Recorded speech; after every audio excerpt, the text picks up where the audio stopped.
Izin saya share screen. Baik, Bapak sekalian,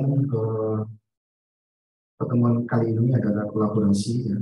Kita akan bersama-sama menyimak bagaimana kolaborasi kedua divisi dan PSPK.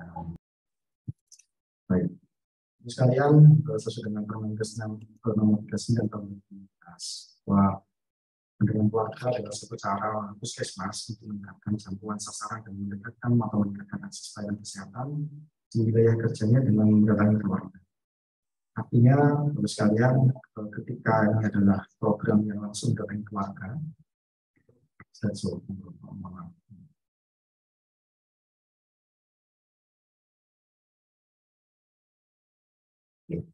jadi ini merupakan program yang sangat bagus karena beberapa program akan bisa diakselerasi karena sifatnya langsung kunjungan keluarga dan para petugas bisa langsung melihat kondisi keluarga dan langsung bisa memasukkan mereka sebagai sasaran program. Ada beberapa program dalam indikator ini, ya, antara lain KB dan lain-lain. Salah satunya adalah penderita TB paru obat sesuai dengan standar.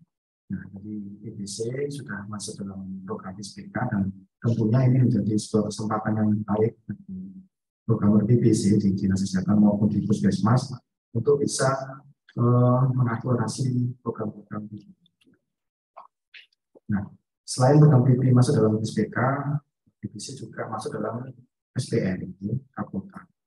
Ini yang coba kita upayakan karena nanti kita akan simak bersama bahwa ternyata TBC pun juga, PSPK pun juga bisa mendongkrak capaian SPN karena salah satu yang didapatkan dari pendataan itu adalah suspek. Kita akan lihat bersama-sama.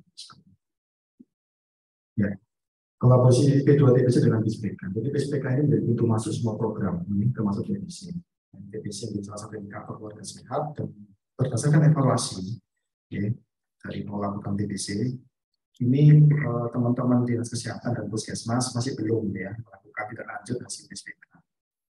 Nah, nanti yang kita akan coba samakan persepsi dan setelah itu kita coba akan lakukan tidak lanjut ya, PSPK sehingga capaian-capaian PSPK untuk khususnya program TB ini bisa baik ya, bisa meningkat. Kemudian data PSPK ini terutama ini mengandung terduga ya dan terdiagnosis yang belum tidak standar. Nah, data PSPK untuk data TBC yang belum standar ya, belum berobat standar ini harus ditindaklanjuti. Kita akan coba teknisnya bagaimana. Ya. Ini kunjungan keluarga Jawa Timur. Jadi seluruh Jawa Timur ini data dari ya, teman-teman program PSPK ini saya hanya menampilkan bahwa Jatim ini masih 86% ya cakupan untuk keluarga yang dilakukan kunjungan keluarga untuk PSPK ini. Nah, jadi beberapa Kapolta ini yang ada yang sudah mencapai 100% ya, yang antara ini adalah Kota Surabaya dan seterusnya ya, jadi Kota Madiun, Lamongan, Trenggalek, Blitar, Magelang, Bojonegoro, Kota Surabaya ini sudah 100,86%. Di atas Surabaya lebih dari 100. Kota Madiun saya coba tadi 132%. Yang lain ini masih di bawah 100%. Baik. Ini Bapak sekalian langsung di screenshot ya dari hasil pendataan PSPK. Ini kami dapatkan juga dari teman-teman dari Bank PSPK bahwa Kapolta untuk jumlah keluarga yang berobat standar itu antara lain sekitar ini kalau Bojonegoro 7.000 ya dan seterusnya. Dan jumlah keluarga yang terdiagnosis atau suspek TB itu adalah 11.213 yang di Bojonegoro dan seterusnya. Ya. Ini kalau dipresentasikan kalau untuk Bojonegoro 64,9%. Ini sekalian capaian PSPK kita. Ya. Jadi untuk yang setiap Kapolta bisa dilihat ya, untuk TB 64,9%, 3,63% ini artinya yang berobat standar dibandingkan dengan jumlah yang dilakukan kedatangan. Kita akan lihat ke bawah teknisnya seperti apa perhitungan ini. Terus sekalian ini instrumen dari PSPK. Ada 3 pertanyaan yang diajukan pada saat melakukan pendataan PSPK. Ya, Kalau kita lihat instrumennya, monggo bisa dicek di Permenkes 39 tahun 2016. Ada 3 pertanyaan di sana. Yang pertama adalah, apakah saudara pernah didiagnosis menderita tuberkulosis paru? Ya, kemudian nomor 6, ya, bila iya, apakah meminum obat TBC secara teratur selama 6 bulan? Ya. Yang ketiga, apakah saudara pernah menderita batuk berdahak di atas 2 minggu disertai 1 atau lebih gejala, ya, lain dahak bercampur darah, batuk berdarah, dan juga badan menurun, keringat malam, tanpa aktivitas fisik, dan demam lebih dari 1 bulan. Kalau dia menjawab iya, berarti dia masuk suspek. Jadi dari 3 pertanyaan ini kita bisa melihat, ya, dari 3 pertanyaan kita bisa melihat bahwa untuk yang pertanyaan nomor 5 dan 6, ya, ini mengandung pasien TBC yang diobati standar atau tidak.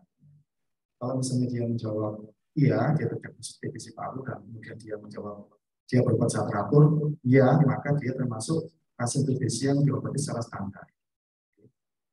Nomor 1 ini. Jika mereka menjawab terdiagnosis TBC paru tapi tidak berobat secara teratur, maka dia termasuk pasien TBC yang tidak berobat secara standar.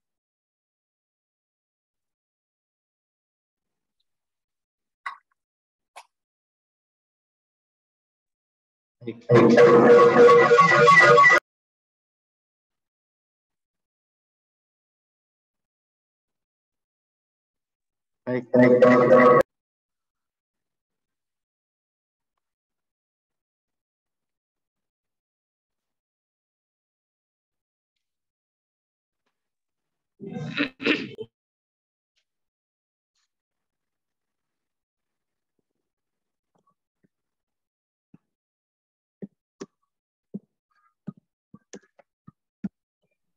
Cek.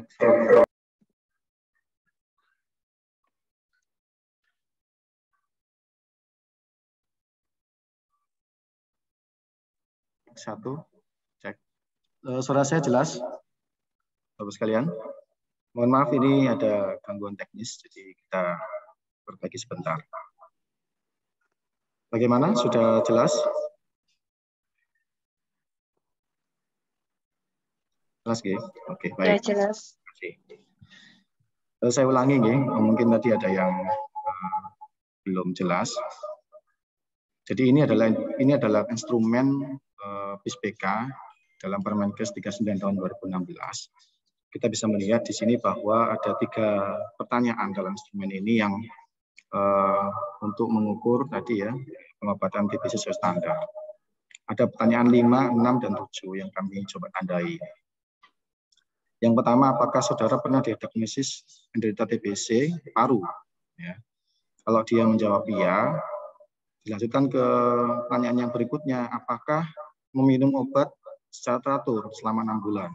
Jika dia mengatakan iya, itu artinya berarti mereka ya pasien ini sudah diobati secara standar, ya. Yang nomor 1 ini.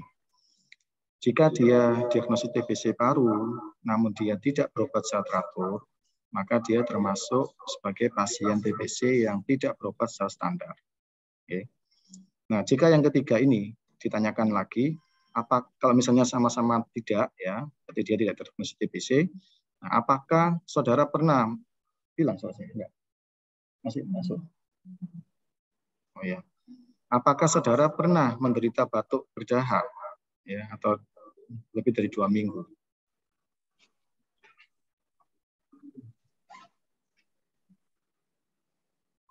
Saya pakai ini.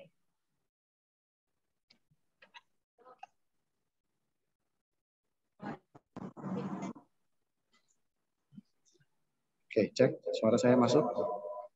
Ya. Cek, saya lanjutkan.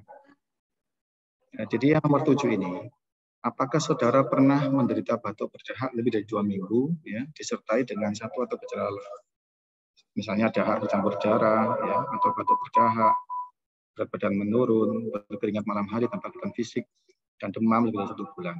Jika dia menjawab iya, itu artinya, ya, ketika nomor 5 tidak, ya, misalnya, maka dia termasuk terduga TBC. Nah, ini yang kemudian coba kita sinkronkan ya pelaporan kasus ini di SCTP ya, TP03 dan TP06. Kalau TP03 berarti dia terregister, apakah terregister di TP03 ya sebagai pasien TB, ataukah ketika dia suspek apakah sudah masuk dalam TP06 ya, terduga untuk register ya register untuk terduga TB. Ya. Nah, ini Bapak sekalian mungkin yang perlu diketahui teman-teman yang mungkin belum melihat instrumen ini nanti bisa berkoordinasi dengan teman-teman program ya di PSPK di masing-masing kota maupun di puskesmas. Ya. Masih terdengar suara saya?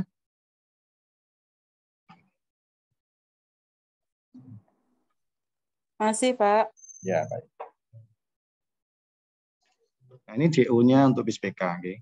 Jadi definisi operasional untuk PSPK ini, penderita TB baru mendapatkan pengobatan standar adalah jika di keluarga terdapat anggota keluarga berusia 15 tahun ke atas yang menderita batuk dan sudah 2 minggu berturut-turut belum sembuh atau didiagnosis sebagai penderita TBC paru dan penderita tersebut berobat sesuai dengan petunjuk dokter atau petugas kesehatan. Ya, indikator ditanyakan kepada siapa? Pada anggota keluarga yang berusia di atas 15 tahun. Nah, ini yang kemudian pernah kami coba tanyakan ya, mengapa kok di atas 15 tahun gitu ya, karena TB anak pun juga ada sebenarnya kan. Jadi instrumen ini tidak ini ya, artinya kami juga menitipkan ke teman-teman yang melakukan PSPK itu agar tidak melihat hanya di usia 15 tahun saja, tapi juga di bawah 15 tahun. Ya mungkin panjenengan semua punya buku bantu gitu ya. Jadi ketika melakukan kunjungan ke rumah ini tidak hanya 15 tahun ke atas yang dilakukan pendataan. Okay. Artinya kita bisa menemukan kasus-kasus untuk TBC yang di bawah 15 tahun. Ya, inilah indikatornya. Ya, jika ini pernah diagnosis menderita tuberkulosis paru ya atau tidak. Ya. Ini sudah saya jelaskan tadi ya, bahwa jika nomor 5 tadi ya, nomor 5 pernah diagnosis TBC paru, tapi dia belum berobat secara standar, maka dia dikatakan punya TBC paru yang belum berobat secara standar. Kalau dia berobat standar, ya berarti dia termasuk yang sudah berobat standar. Namun kalau misalnya di nomor A ini, dia menjawab tidak, dia belum didiagnosis standar, belum didiagnosis TBC paru, tapi dia punya tanda, misalnya dia iya di sini ya, dia punya tanda TBC, maka dia termasuk suspek. Nah ini, terduga TBC ini adalah, ini saya dapatkan slide dari pusat, ya. Nanti ada catatan-catatan yang mungkin nanti kita perlu sesuaikan. Ya, contoh nanti di bawah ini nanti. Nah, yang saat ini kita lihat ya, terduga TBC ini definisi programnya adalah batuk selama 2 minggu atau lebih, di mana yang dapat diikuti dengan gejala tambahan yaitu dahak bercampur darah, batuk darah, sesak nafas, badan lemah, ya, nafsu makan menurun, berat badan menurun, lain-lain.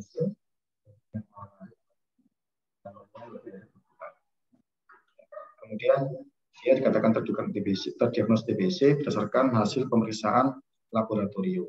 Oke. Kemudian yang C, pasien berobat sesuai dengan standar adalah pasien TBC yang mendapatkan pengobatan dengan obat anti tuberkulosis atau regimen standar dan menyelesaikan pengobatan serta dilakukan pemeriksaan lab untuk pemantauan pengobatan. Semua usia dibilang untuk usia di atas 19 tahun. Nah, ini ada definisi program dari PSPK yang kemarin ya, dan ini bisa kita sesuaikan karena ada benar TBC yang dia diagnosisnya bukan dengan laboratorium, ya. Ada yang dia terdiagnosis dengan cara klinis. Nah, maka ketika dia terdiagnosis secara klinis, maka pasien tersebut dia berobat teratur, namun pemeriksaan labnya kan tidak dilakukan. Ini tetap dikatakan standar ya, ketika ini sudah ditegakkan dengan klinis. Jadi ini masih dari pusat masih belum menyesuaikan dengan di program ya, mungkin belum update ya. Kalau kita menekankan ke teman-teman bahwa ini perlu kita perhatikan.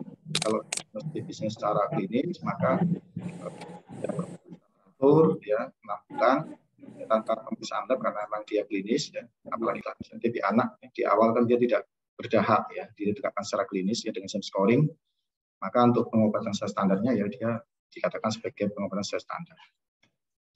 Nah ini adalah contoh yang tadi yang sudah kami jelaskan, dan ini cukup rumusnya ya. Coba kami lihat rumusnya bahwa adanya capaian 25% itu maknanya apa?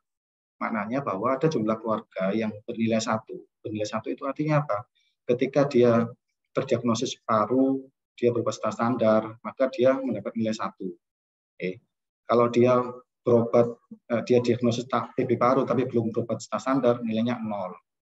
Gitu, atau kalau dia misalnya pernah menderita batuk berdahak lebih dari 2 minggu, ya, ketika dia ini misalnya dijawab tidak, tapi dia pernah menderita batuk berdahak, ya, lebih dari 2 minggu dengan satu gejala, dengan satu terlebih dari gejala, maka dia jawabannya 0, gitu ya. Nah, capaian ini bisa dilihat di data PISPK di teman-teman puskesmas, karena data puskesmas untuk PISPK itu kan lengkap, per KK dan by name juga per anggota keluarga. Ini bisa dilihat, ya, dari capaian keluarga sehat di tingkat kecamatan misalnya, dikatakan di tingkat kecamatan misalnya ada capaian 25%.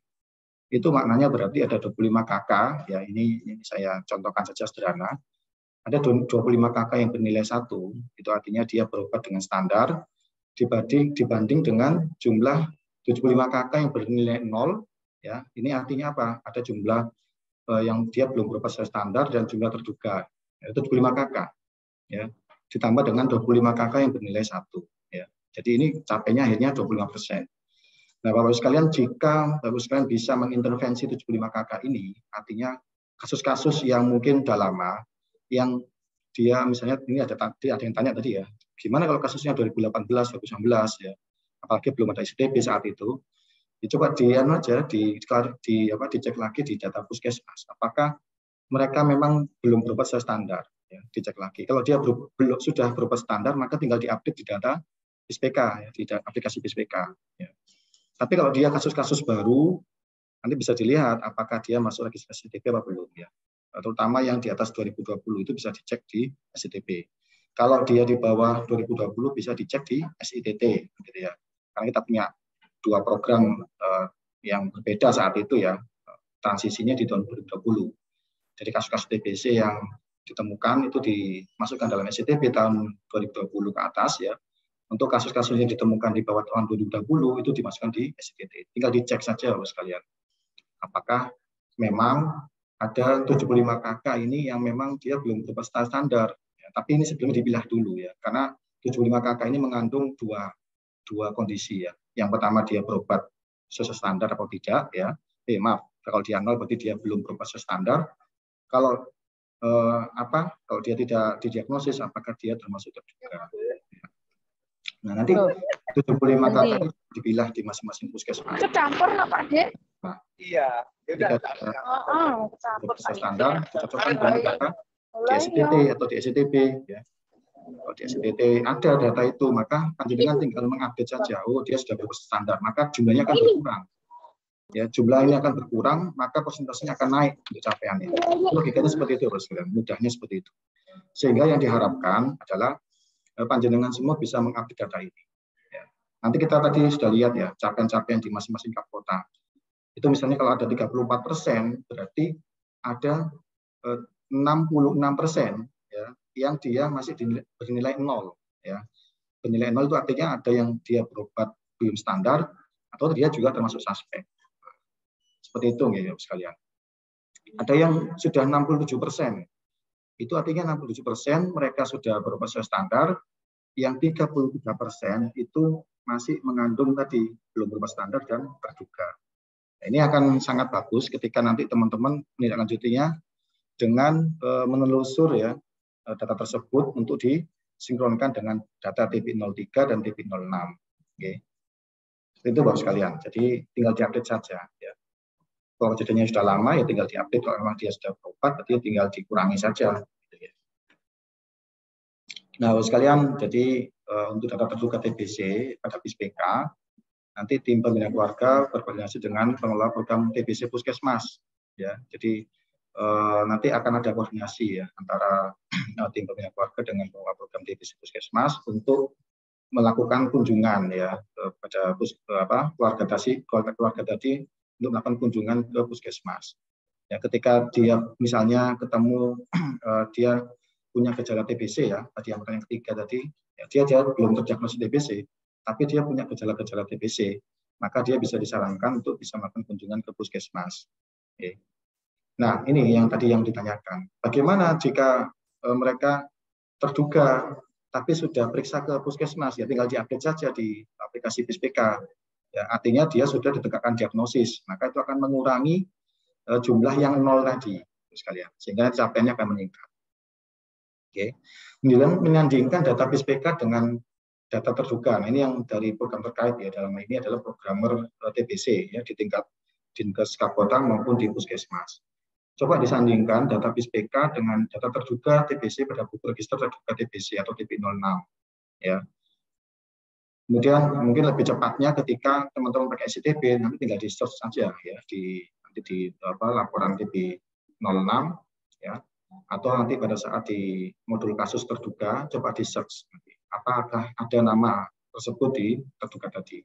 Kalau mereka sudah periksa ke puskesmas itu artinya apalagi dia sudah ada hasil TCM-nya dan apalagi dia sudah masuk sebagai kasus TBC ya, sebagai pasien, maka itu bisa diupdate.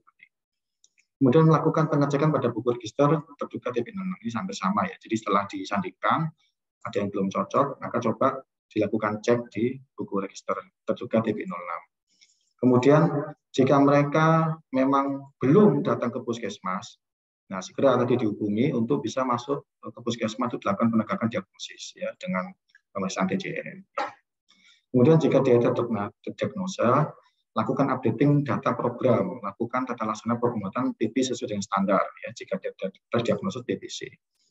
Dan berikutnya lakukan investigasi kontak ya untuk serumah dan kontak erat TB. Artinya lakukan investigasi yang serumah maupun yang non serumah ya. Kalau kontak erat kan non serumah ya, non rumah. Jadi dia mungkin punya kontak dengan teman kerjanya, teman satu asrama gitu ya, atau teman satu sekolah. Nah, ini bisa dilakukan. Jika tidak terdiagnosis TBC, maka updating saja data PISPK oleh tim pembinaan keluarga. Nanti sampaikan saja bahwa yang bersangkutan tadi bukan terduga, maka nanti yang tadi awalnya nilainya 0, nanti dia bisa diupdate nilainya N, ya tidak perlu dihitung. Ya. Jadi dikeluarkan dari perhitungan, ya, sehingga nanti capainya bisa naik. Kemudian edukasi pencegahan diri sendiri dan keluarga. Ini untuk yang lintas program, ya, peran pemerintah daerah, peran pemangku kepentingan, komunitas, dan multisektor. Ya, ini dalam rangka penemuan ini saya rasa sudah standar ya. Kemudian data PISPK yang nomor 2 ini data PISPK yang pernah terdiagnosis TBC tidak sama dengan data program. Ya, ya ini nanti yang coba jadi tim pembina nanti coba cek data PISPK dan melakukan kunjungan keluarga jika belum, koordinasi dengan pengelola program TBC dalam investigasi kontak dan melakukan updating data PISPK. Ya mungkin sekalian bisa dilihat misalnya ada mereka yang terdiagnosis TBC, ya disandingkan nanti. Ternyata kok dia belum terregister dalam TB03 misalnya gitu.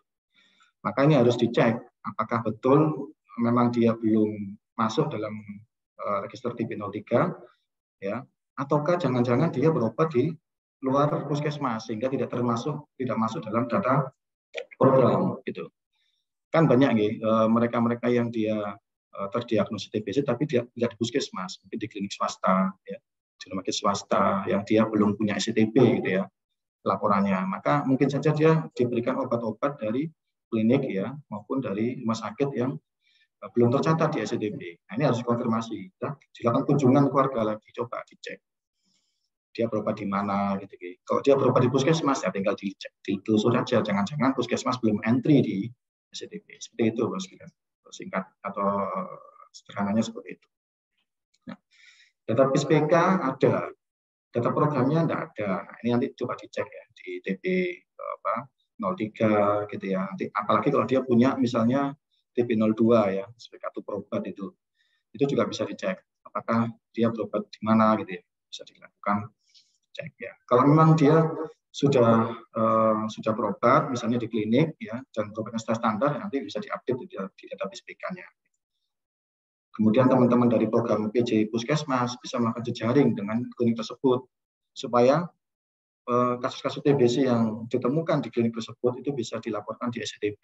Ya, nanti ada namanya PPM ya, public private mix. Nah, itu teman-teman yang pengelola TBC saya rasa paham.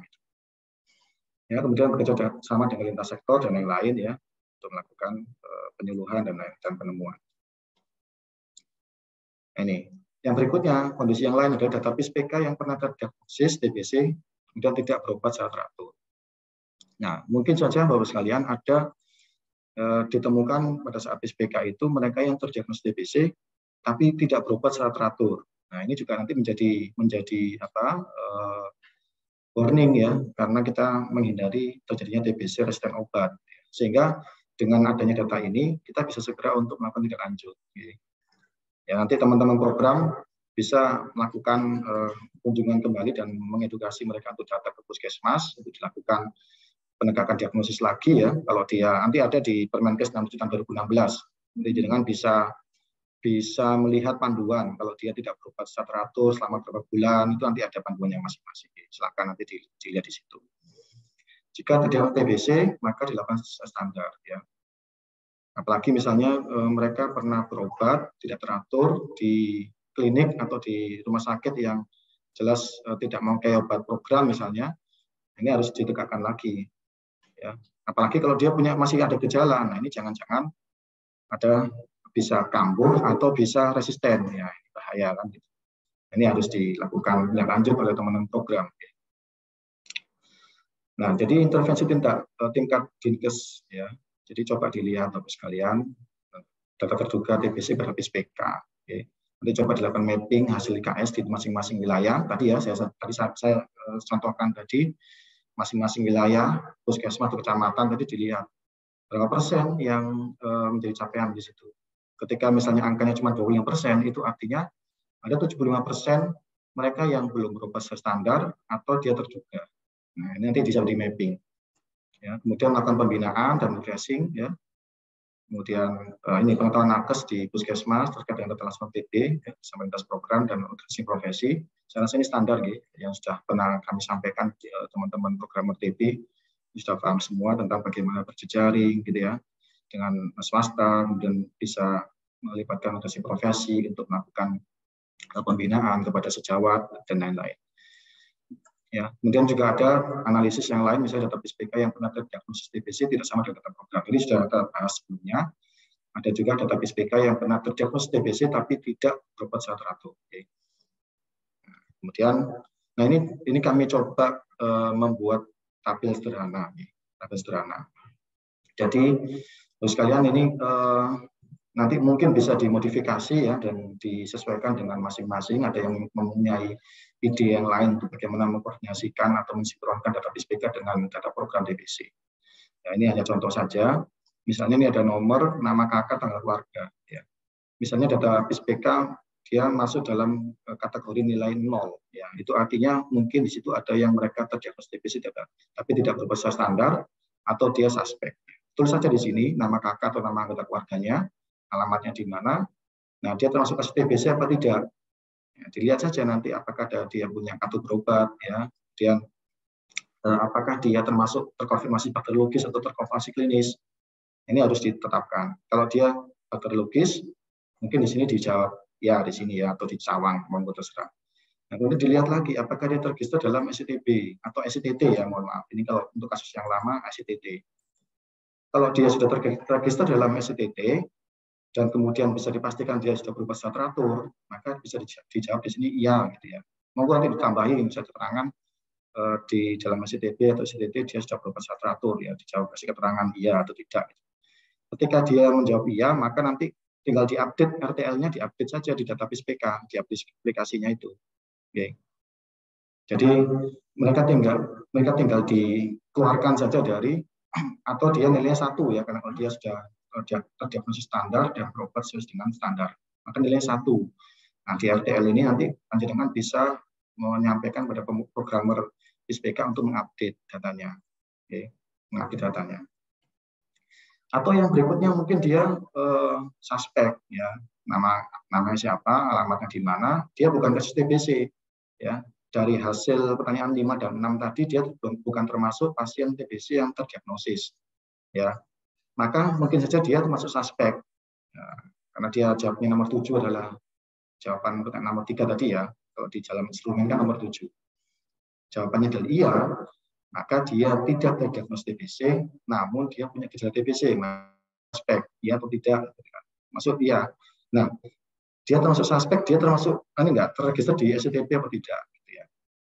Di SCTP juga ya. Ini saya kurang. Tidak hanya SCTP ya, tapi SCTP nanti saya perbaiki. Kalau dia iya, gitu ya, maka RTL-nya nanti dilihat apakah dia sudah berobat secara teratur, ya. Kalau dia masuk dalam pengobatan yang tidak teratur, ya, mungkin dia sudah terdiagnosis tapi dia tidak terus teratur, nanti dia 0 nilainya. Nah, nanti ini yang nanti ada tindak lanjut di puskesmas, itu dia berobat secara teratur dan kemudian nilainya bisa 1. Gitu ya. Ini akan memperbaiki capaian dari BISPK. Udah, sekalian. Jadi ini sekaligus nanti akan melihat siapa yang sudah terregister, siapa yang belum terregister. Kalau dia masuk dalam capaian tahun lama, nanti bisa diperbaiki dengan melihat yang menyandingkan dengan data SCTT, ya, yang tahun 2020 ke bawah, gitu ya. Atau yang tahun 2020 ke atas bisa dilihat nanti apakah sudah terregister di SCTT. Itu mungkin singkatnya, harus sekalian, bagaimana kita bisa menindaklanjuti hasil dari BISPK, karena sekali lagi BISPK ini pintu masuk ya untuk bisa menemukan banyak hal, ya, salah satunya adalah TBC. Ketika harus kalian menemukan kasus-kasus yang sebenarnya dia sudah terdiagnosis standar dan kemudian sudah diobati standar, kok masih nilainya 0, panjenengan bisa melakukan updating nanti, ya, bisa dirubah ke angka 1 dan itu akan bisa meningkatkan capaian BISPK, ya, untuk yang indikator TBC. Atau kalau dia suspek, maka dia bisa dilakukan updating. Apakah mereka ini sudah terdiagnosis di puskesmas, ya, karena datanya lama mungkin BISPK, maka bisa dilakukan update nanti. Mungkin itu sekalian mungkin yang bisa kami sampaikan. Kurang lebihnya mohon maaf, kita bisa saling share, ya, saling diskusi bagaimana bisa kita menindaklanjuti untuk berikutnya. Terima kasih dari saya. Assalamualaikum warahmatullahi wabarakatuh. Saya kembali ke moderator.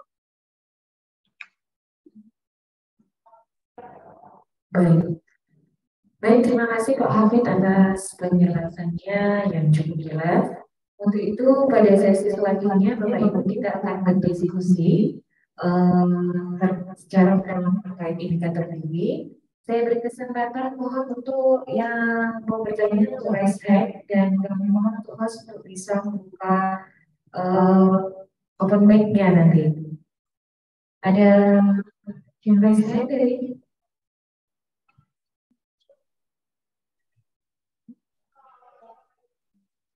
Oke, mungkin dari chat dulu ada pertanyaan nanti Pak Hafid. Sebentar. Baik, bagaimana jika pernah didiagnosa tahun 2018 dan telah dinyatakan sembuh pada tahun 2019, apakah perlu diisi ya atau tidak? Silakan Pak Hafid.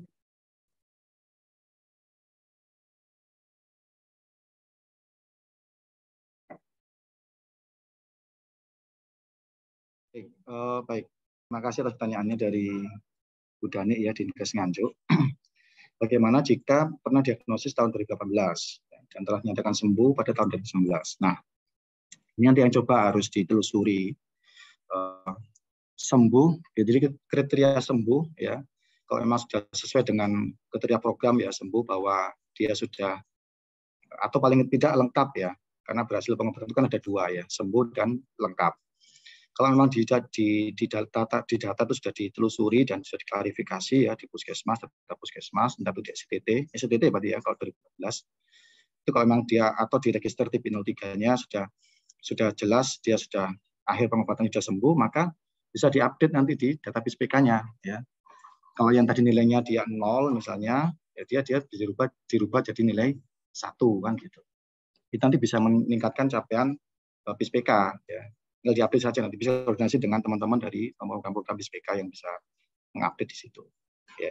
Jadi apakah ditelusuri iya dan tidak? Iya saja, ya. Iya, tapi nanti nilainya adalah 1. Gitu ya. Ini kan Bapak Ibu sekalian melihat data yang lama, ya. Misal data BISPK akan terlihat nanti orang-orang yang dia nilainya 0 gitu, ya. karena dia tidak berobat secara standar. Tinggal dicek ya, di SCTP atau di STT. Kalau di SCTT misalnya dia sudah dinyatakan sembuh karena berobat secara lengkap, atau bahkan mungkin yang paling bagus adalah melakukan pemantauan pengobatan selama di bulan kedua, 5 dan 6, ya berarti dia sembuh ya. Tinggal diupdate saja nanti di database BK. Oke. Ada lagi yang lain? Yang berikutnya. Semoga jelas ya.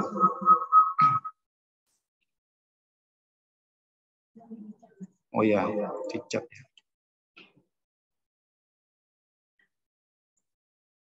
Oke, yang lain saya lihat di chat ya.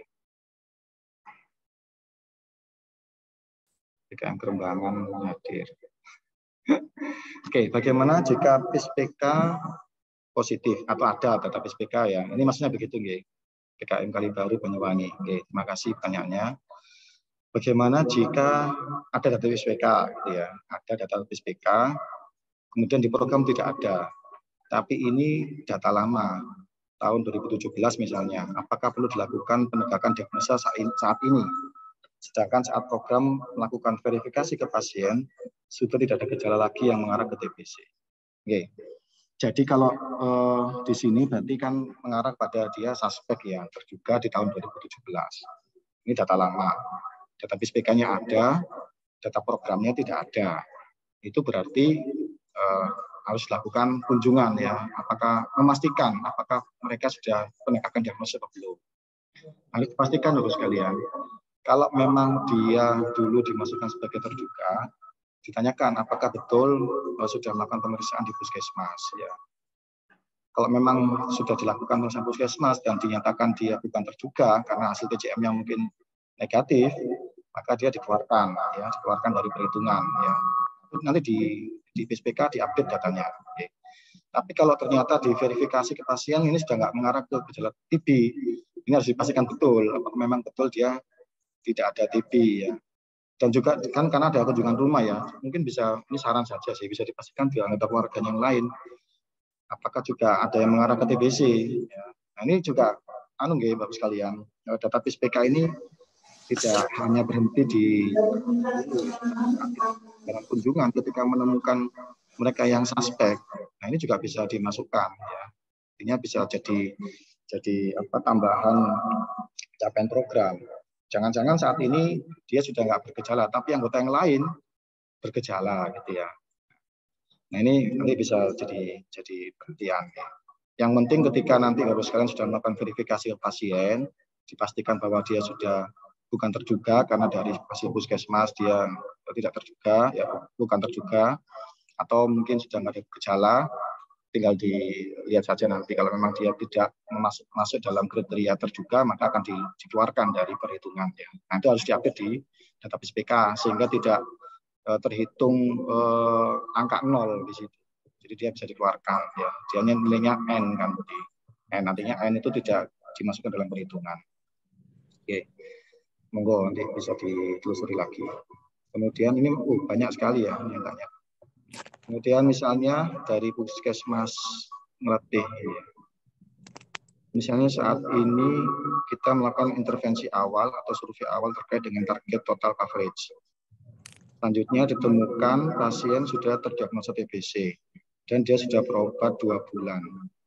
Apakah sudah bisa dinyatakan secara standar atau kita jawab tidak menunggu selesai 6 bulan itu tidak? Ini mungkin nanti dibantu Pak Agus ya. Jadi dia nilainya N Pak ya karena belum ya. Ya, tapi nilainya N ya karena belum masuk perhitungan. Iya, masih T. Masih T, mohon maaf. Jadi masih T. Masih dianggap bermasalah. Ini arahan dari ini ya teman-teman program PSPK ya. Mungkin realnya dia berobat selama 2 bulan, ya dia masih bagus ya, teratur, tapi kita masih nilai T ya. Ini sebagai PR nanti. Artinya nanti teman-teman bisa memantau ya. Hikmahnya begitu. Ketika dinilai T itu berarti teman-teman masih memantau apakah dia berobat secara teratur atau tidak gitu ya. Kalau dia berobat teratur 6 bulan selesai, maka yang tadi T itu dinilai menjadi Y ya, dan ini akan 1 nanti di keluarga tersebut. Mungkin seperti itu ya. Ini tadi diarahkan diberi T dulu. Lanjut Dani Nganjuk ya. Nah ini Dani dari Dinkes Nganjuk. Nah, dulu kan di entry iya pernah didiagnosis dan minum berobat secara teratur. Sekarang sudah nyatakan sembuh. Apakah edit data? Jawabannya yang pernah diagnosis diubah menjadi tidak atau dibiarkan saja. Nah, ini berarti kan ada ini ya peningkatan status ya, yang tadi dia belum teratur kemudian dia teratur, maka jawabannya harusnya satu ya, iya ketika jadi dirubah di iya. Nah, ini nanti yang paham untuk editnya nanti di teman-teman program BISPK ya. Seharusnya memang harus diedit. Oke. Diedit menjadi iya dan satu keluarga tadi nilainya 1 ya untuk indikator TBC ya, sehingga nanti capaian BISPK-nya bisa naik ya, artinya akan berubah nilainya ya. Nominatornya akan nambah, denomnya nanti tetap ya, tapi karena nominatornya tadi itu nambah maka capaiannya akan nambah gitu ya, akan meningkat. Kota Batu Dinkes, maaf di Dinkes ya. Langsung aja nggak apa ya, saya baca chatnya ya. Iya, setelah ini mungkin nanti bisa kita jawab yang resmi. Sebenarnya kalau kami di program DB sudah ada STP yang by name by address. Jadi jika BISPK mempunyai data per nama juga yang bisa di-share ke kami, maka bisa dilakukan cross check. Mana yang sudah terdaftar dan ditindaklanjuti dan mana yang belum. Selama ini kami belum mendapatkan data siap. Oke, selama ini kami belum mendapatkan data siapa saja mungkin ya ini ya. Selama ini kami belum mendapatkan data siapa saja terduga dan pasien TBC yang ditemukan melalui program BISPK. Nah, ini yang penting nanti kolaborasi antara teman P2 TBC dengan BISPK ya, karena data itu ada by name sekalian. Ya, sampai di tingkat puskesmas, tingkat RT, RW dan RT itu ada sekalian. Nanti monggo bisa dikoordinasikan. Ya. Ini awal yang bagus untuk kolaborasi yang baik antara teman-teman P2TB dengan BISPK. Silakan dikoordinasikan. Tinggal disandingkan saja. Ya. Data itu ada by name. Dilihat nanti di SCTP, ada nggak nama itu. Tapi jangan SCTP, karena hanya SCTP itu kan tahun 2020 ke atas. Teman-teman juga perlu menelusuri data di SCTT juga. Ya. Karena untuk yang tahun 2020 ke bawah kan masih pakai SCTT. Oke, ada yang resen mungkin kita bisa jawab yang resen dulu. Monggo.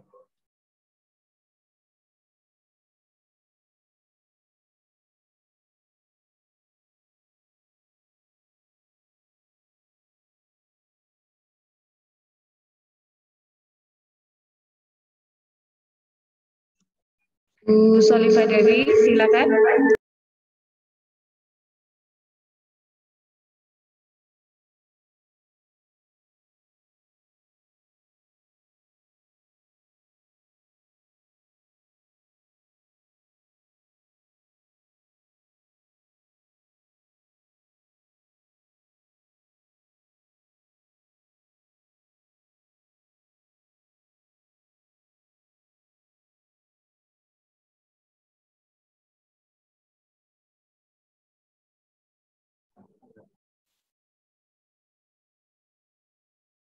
Baik, lanjut ya dulu. Mungkin tadi yang resen tadi mungkin nanti bisa resen lagi monggo.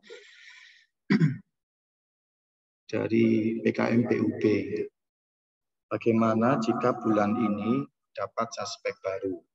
Apakah wajib langsung mengisi di BISPK?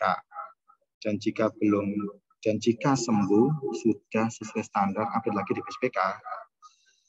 Ya ini artinya kan untuk kasus-kasus yang baru nih. Sebaiknya begitu ya. Jadi ini nanti saya tanyakan ke programmer BISPK di provinsi, arahannya adalah tetap dimasukkan tetap ya, kalau SCTP kan sudah standar ya, kita pelaporan sudah standar di SCTP. Nah yang di BISPK juga dimasukkan ya. Jadi dia masuk dalam suspek ya, suspek, kemudian ditegakkan diagnosis. Ya kalau dia sudah tegakkan diagnosis, maka kan jawabannya masih T ya, TT. Ketika nanti dia sudah berobat secara teratur 6 bulan selesai ya standar, maka dia dinaikkan statusnya menjadi Y ya, sehingga nanti nilainya 1 di keluarga itu dan nanti cakupannya capaian BISPK juga akan naik gitu ya. Mungkin seperti itu nggih. Ini ada tambahan dari Pak Agus seperti itu nggih untuk kalau untuk yang kasus-kasus baru. Nanti mungkin ditambahi oleh Pak Agus ya dari Dinkes Jatim. Nah, ya terima kasih. monggo. Nambahi sedikit. Untuk kasus temuan baru di program itu memang harus tetap disinkronkan dengan data di PISPK. Karena apa? Supaya nanti data di PISPK juga terbaca. Intinya begini, data PISPK dengan data program itu harus sinkron.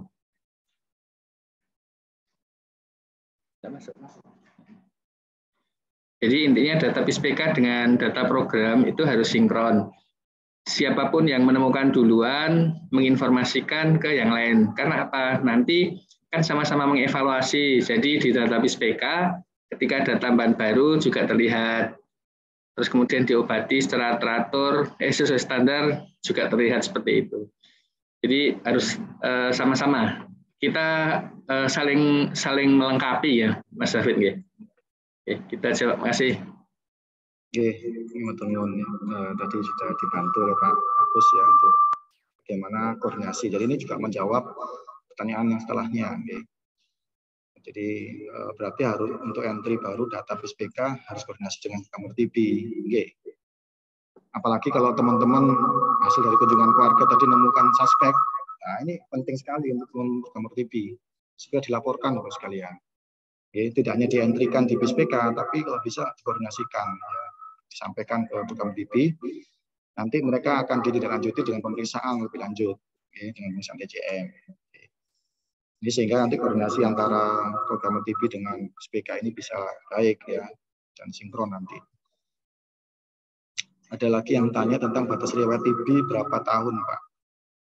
Batas riwayat TB, maksudnya gimana?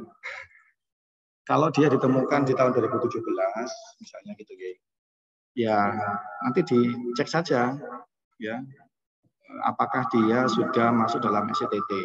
Ya, sebenarnya ini kan gini, Bapak sekalian, kita mencoba untuk memperbaiki indikator PISPK untuk yang TB. Oke. Jadi panjenengan semua di Kapkota, ketika mengetahui bahwa capaian PISPK untuk TB ini kok rendah, gitu ya, itu harus segera dilanjuti, jangan dibiarkan rendah gitu aja. Dicoba disinkronkan tadi. Tadi saya sebutkan tadi bahwa ada dua ya, ada dua dalam indikator TB tadi itu. Maksudnya bermasalah ya, ada bermasalah. Yang pertama adalah masalahnya adalah dia berobat belum sestandar, atau yang kedua suspek, gitu ya. Jadi ketika indikator PISPK untuk TB tadi misalnya masih rendah, itu artinya bahwa dua tadi itu masih tinggi, itu aja kalian. Ya, yang berobat kasus standar itu masih tinggi, yang suspek juga masih tinggi, artinya dia masih belum tegakkan diagnosis. Nah, kalau kasus lama bagaimana? Ya tinggal diupdate saja. Kalau memang dia kasus lama dan dia sudah diobati sesuai standar misalnya, ya sudah tinggal diupdate nilainya menjadi ya, gitu kan ya. Dan kita nilainya 1 nanti. Nah, itu yang akan merubah, menaikkan capaian PISPK-nya. Gitu. Jadi ini tidak melihat riwayat TB-nya berapa tahun ya. Ini hanya untuk mencoba untuk menganalisis tadi ya, menindaklanjuti dan memperbaiki capaian TB di PISPK. Kalau misalnya mereka kasus-kasus lama ya belum masih suspek, dia sudah dijelaskan sebelumnya suspek, tapi kok dikunjungi di rumahnya kok dia masih belum berobat, nah ini yang harus segera diajak untuk ke puskesmas. Jadi ini bagus Bapak sekalian, kalau kita koordinasinya bagus, maka mereka-mereka yang suspek yang belum ke puskesmas itu bisa kita dorong ke puskesmas dengan data PISPK ini. Karena datanya kan by name ya, baik keluarga, per RT juga ada ya. Jadi ini bisa kita lanjuti ya, bagus namanya nanti ke depan. Kemudian, oh ya, dengan rasian mungkin, oke, monggo. Oke, dari PKN PUP, monggo bisa langsung.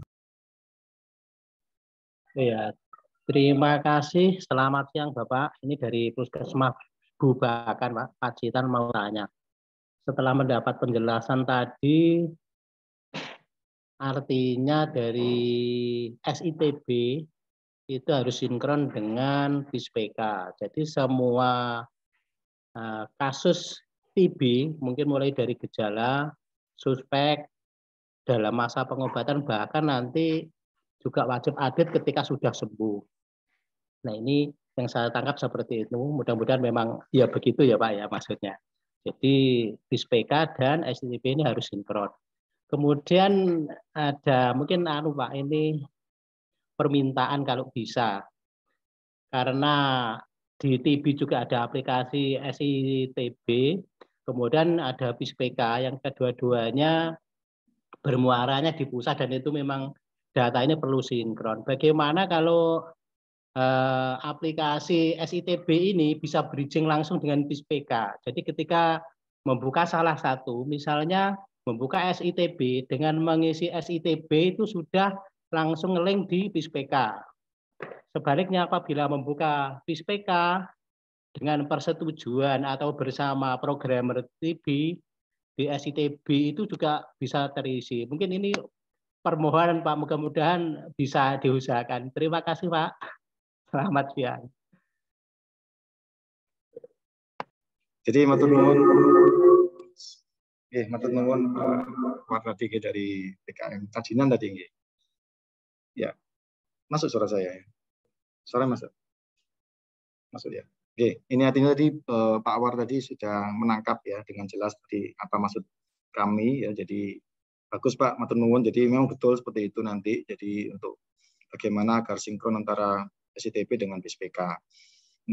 Namun untuk terkait dengan bridging ya integrasi antara BISPK dengan SITB ini mungkin nanti menjadi harapan dan nanti ini mungkin Pak Agus ini bisa menjawab nanti ke depan seperti apa nih ke depan. Nanti bisa menjawab bagaimana ke depan apakah bisa memungkinkan disinkronkan. Ya, karena memang ini untuk memudahkan teman-teman. Jadi misalnya ketemu suspek ya di BISPK ya, maka itu langsung masuk link di TIP 06 DCTB. Mungkin seperti itu Pak, Pak Wak, di PKM ya. Mungkin seperti itu. Jadi kita nggak perlu ngantri ulang. Ketika nanti dia sembuh, otomatis mengupdate sendiri di BISPK nilainya gitu ya. Mungkin seperti itu mungkin harapannya. Jadi ya, kita nggak sulit untuk koordinasinya ya, karena lewat aplikasi sudah bisa difasilitasi. Mungkin itu. Tapi ini mungkin jadi harapan dan usulan ya dari teman-teman PKM untuk teman pusat.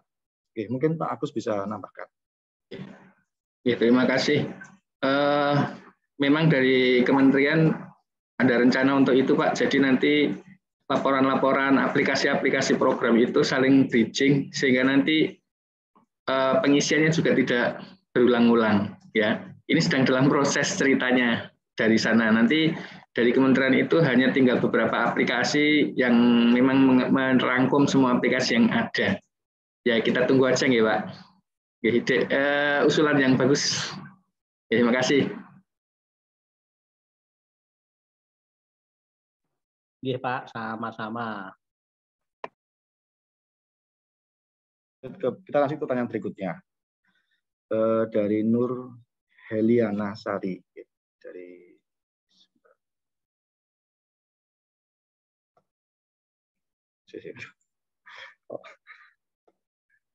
sebentar.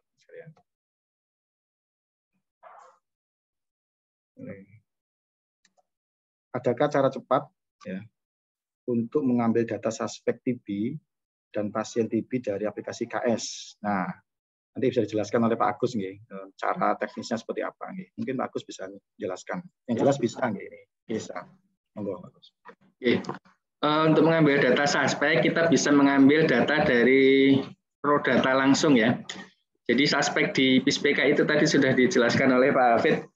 Kita cari yang yang menjawab pertanyaan batuk tidak pernah didiagnosis TB, tetapi batuk lebih dari 2 minggu. Itu kita ambil datanya, by name by address-nya, nanti kita bisa ambil datanya langsung dari aplikasi BISPK ya, dengan mendownload Prodata.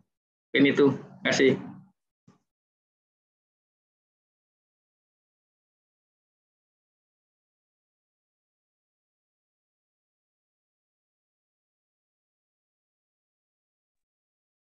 Dari ada yang raise kali baru yang dari resen dulu aja.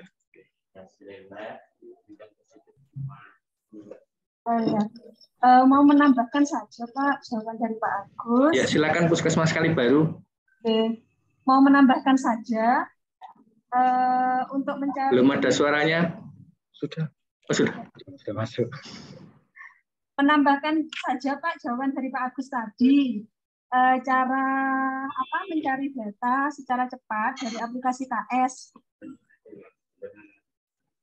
Suara saya terdengar nggak?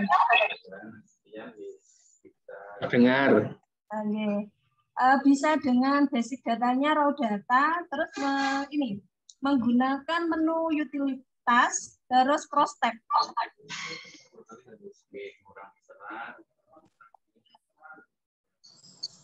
Di situ kita bisa ngefilter yang kita pilih. Maksudnya, contohnya penderita TB atau suspek TB, kita pakai menu cross tab itu lebih mudah.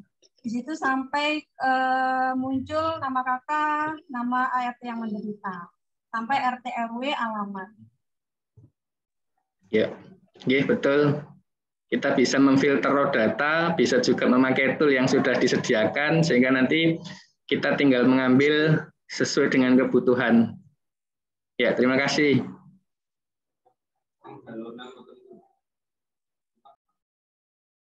Oke. Baik, cek. Ya.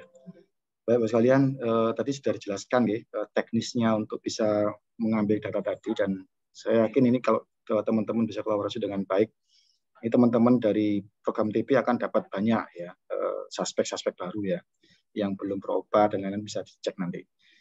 Ada pertanyaan dari Ratna Nujayan, jika saat pendataan ditemukan pasien TB yang berobat sudah beberapa tahun yang lalu tapi drop out, ya bagaimana tindakan kita? Bilang.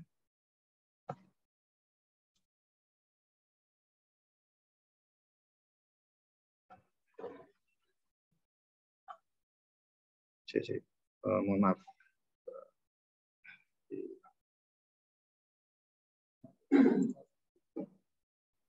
Ya, jadi dia drop out ya. Bagaimana tindakan kita saat ini untuk meningkatkan IKS ya, sementara pasien sudah tidak ada keluhan. Nah, ini nanti yang perlu dicek betul apa tidak memang tidak ada keluhan, ya. Karena kadang-kadang kalau kita bertanya ke beliau secara langsung gitu ya, banyak yang mengatakan sudah sembuh, sudah ada keluhan dan lain-lain. Menurut saya gini, ketika nanti mereka sudah drop out, dipastikan betul memang dia drop out ya. Kemudian yang kedua dipastikan betul apakah memang tidak ada keluhan di situ. Okay. Karena kadang-kadang kita juga perlu observasi nanti di beberapa bulan berikutnya atau bahkan beberapa tahun berikutnya, kadang-kadang nanti akan muncul lagi gejala itu ya. Dan itu nanti yang lebih parah, khawatirnya dia RO. Nah, untuk saat ini mungkin perlu dilakukan IK dulu aja sekalian. Mungkin kalau memang beliau tidak berkenan untuk periksa kembali, seharusnya periksa kembali ya seharusnya untuk dicek lagi sebenarnya.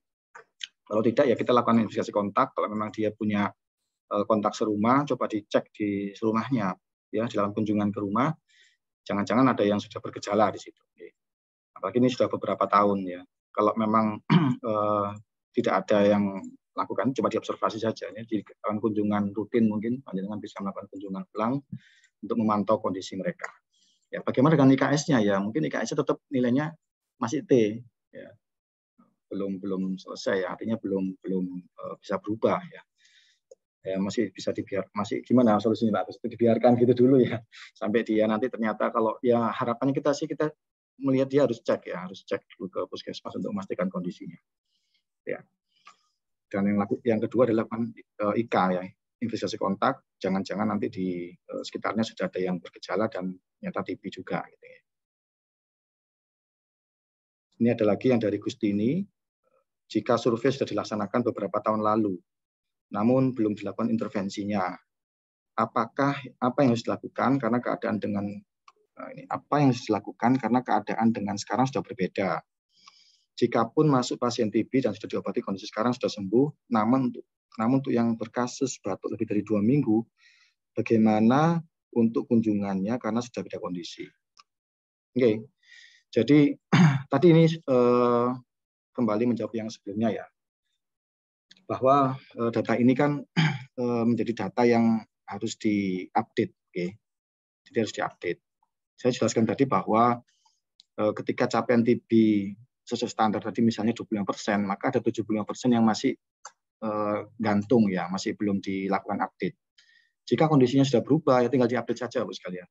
Kalau dia sudah berobat sesuai standar maka diupdate ya di SPK itu menjadi angkanya jadi 1 ya, atau jawabannya dia iya sehingga nanti dia 1 nilainya, sehingga akan berubah kondisinya. Nah, bagaimana dengan suspek? Ya, suspek dipastikan lagi. Ini juga mengulang jawaban sebelumnya bahwa ketika dia suspek ya kemudian sudah berobat ya karena dia sudah berkunjung ke puskesmas kan sudah berubah kondisinya. Yang awalnya suspek dia sudah terdiagnosis TBC dan berubah sesuai standar misalnya, maka jawabannya dia 1 ya. Sehingga nanti ada update di situ ya. Jadi itu mungkin singkatnya gitu. Jadi artinya kita melakukan update ya, merubah nilai yang tadinya rendah menjadi tinggi dengan cara apa? Menindaklanjuti ya dengan cara meng-cross-kan data antara data BISPK dengan STP atau STT. Kalau dia sudah berubah kondisinya tinggal diupdate di BISPK ya, sehingga nilainya akan bisa naik gitu. Bagaimana untuk kunjungan karena kondisi sudah beda ya. Coba dipastikan lagi dikunjungi, kalau memang dia nyata bukan terduga ya nanti nilainya berubah ya. Dia tidak lagi menjadi T ya. Dia sudah nilainya N karena dia sudah termasuk dalam hitungan. Jadi intinya adalah diupdate tadi sekalian. Ya. Dan sebenarnya SPK ini datanya luar biasa. Baru kali ini menemukan kasus teman-teman ketika bisa menindaklanjuti data SPK ini menjadi pintu masuk ya untuk bisa menemukan suspek-suspek baru atau terduga TBC yang tidak sesuai standar. Jadi mohon bisa dimanfaatkan karena teman-teman puskesmas sudah punya data ini semua sebenarnya. Program-program untuk SPK ini sudah punya data ini semua. Sinkronisasikan dengan teman-teman program TBC sehingga nilai indikator TB yang tadi yang masih rendah itu bisa kita tingkatkan. Mungkin itu. Semoga bisa menjawab. Kalau belum jelas mungkin bisa raise hand, nanti kita bisa tahu maksudnya seperti apa. Oh, raise hand. Oke, mau dari Puskesmas Pesantren, silakan.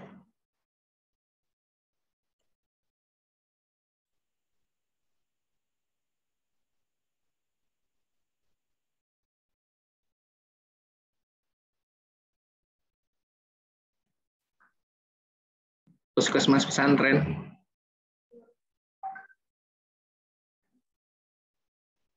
Belum ada suaranya ya? Halo, Puskesmas Pesantren. Tidak ada suaranya.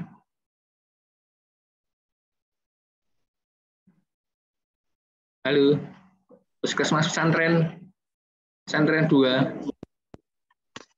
Halo, bisa masuk, Bapak? Ya, sudah masuk, silakan. Ya, terima kasih untuk kesempatannya. Kami dari Puskesmas Pesantren 2, ada yang ingin kami tanyakan mengenai indikator BISPK ini. Kan ada yang mengatakan ini, penderita tuberkulosis paru mendapatkan pengobatan sesuai standar. Di sini dikatakan tuberkulosis paru. Apakah laporan nanti yang akan kami berikan ini hanya untuk tuberkulosis paru saja, atau mungkin dengan tuberkulosis ekstra paru? Karena selama ini ada tuberkulosis paru dan tuberkulosis ekstra paru. Kemudian untuk pertanyaan yang kedua, ini dikatakan pengobatan sesuai standar. Halo, bisa masuk, nggih? Ya. Untuk tuberkulosis paru, ini dikatakan mendapatkan pengobatan sesuai standar. Apakah yang kita masukkan hanya hasil akhir pengobatan saja? Maksudnya bisa jadi pengobatan lengkap ataupun sembuh. Atau mungkin sesuai standar, yaitu harus ada pemeriksaan follow up dahaknya pada bulan kedua, bulan kelima, dan akhir pengobatan. Oke, itu yang kami tanyakan. Terima kasih. Mohon untuk diberikan pengarahan.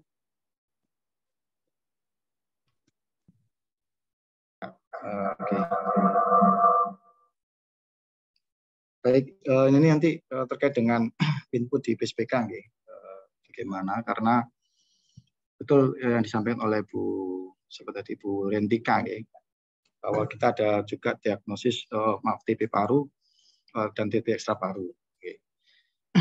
Memang di instrumen ini memang lebih ke TB paru, ya. Itu yang pertama. Yang kedua, ini yang kami soroti dari program RTB, Sebenarnya sudah sejak lama kami tanyakan itu, tapi masih belum dapat jawaban.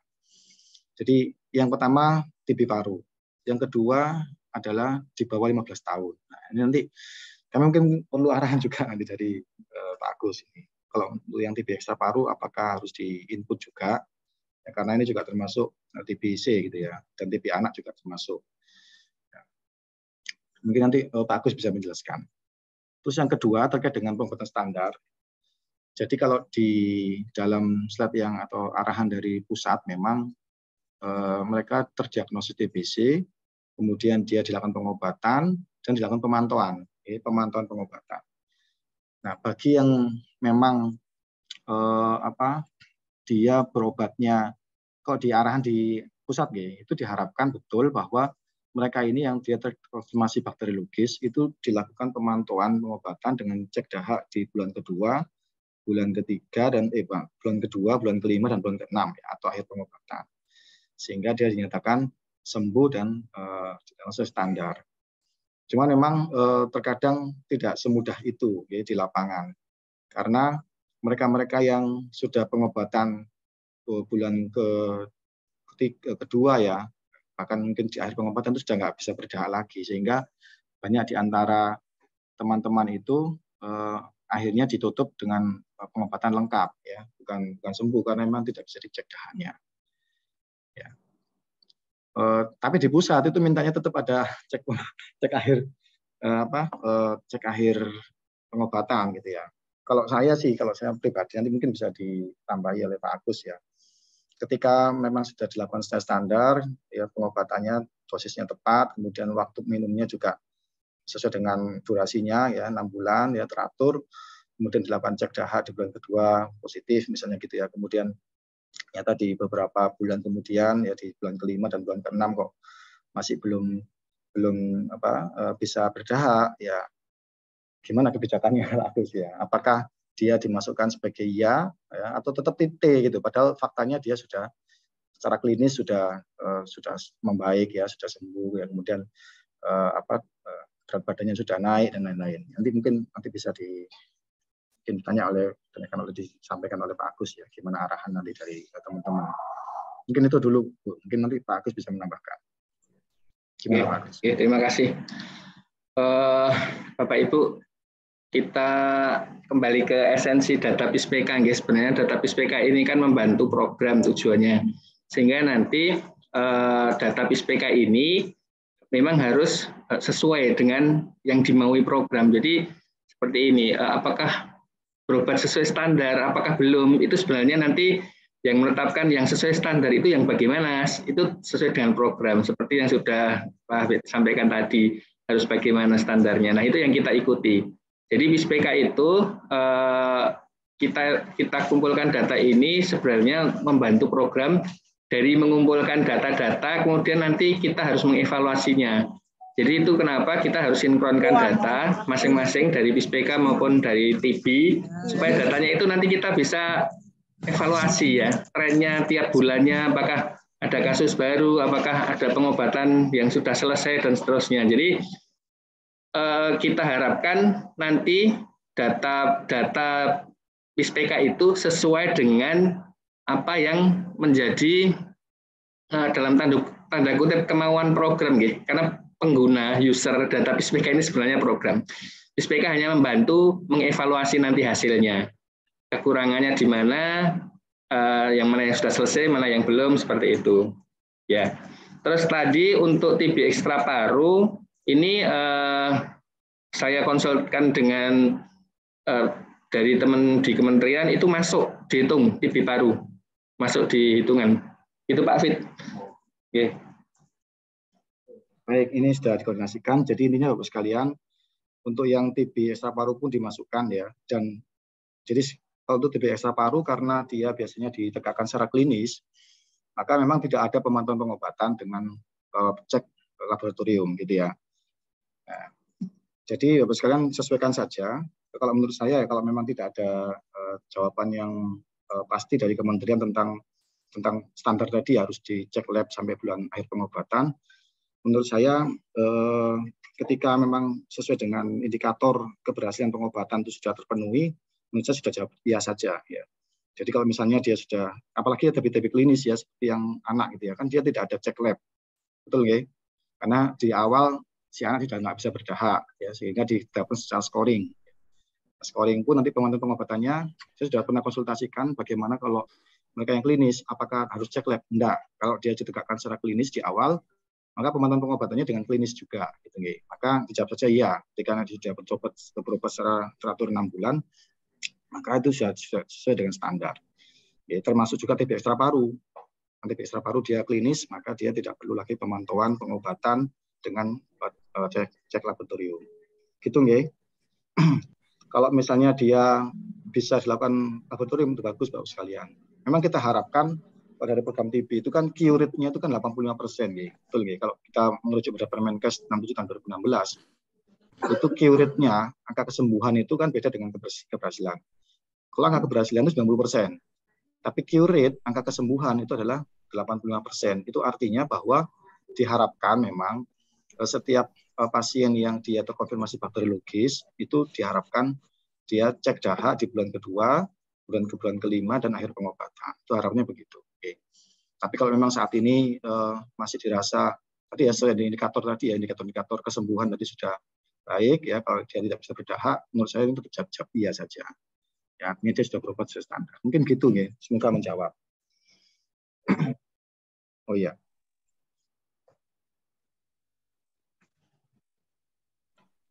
Mas Geger, Madiun, monggo.